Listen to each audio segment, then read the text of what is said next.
أعوذ بالله من الشيطان الرجيم. بسم الله الرحمن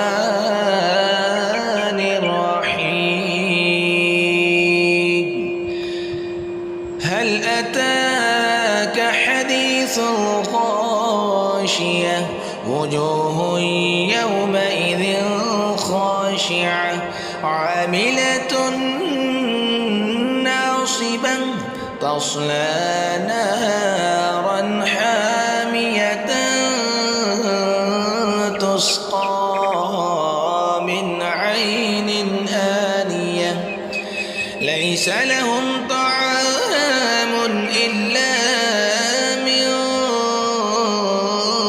ضريع لا يسمن ولا يغني من جوع. وجوه يومئذ ناعمة لسعيها راضية في جنة عالية لا تسمع فيها لاغية فيها عين جارية فيها سرر مرفوعة وأكواب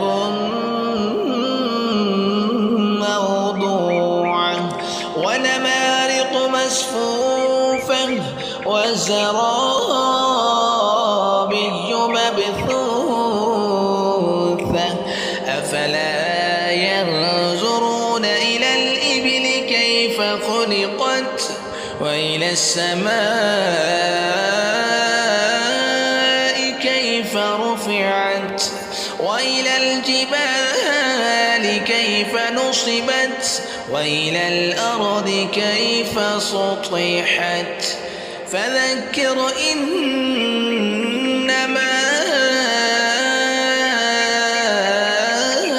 أنت مذكر لست عليهم بمسيطر إلا من تولى وكفر فيعذبه الله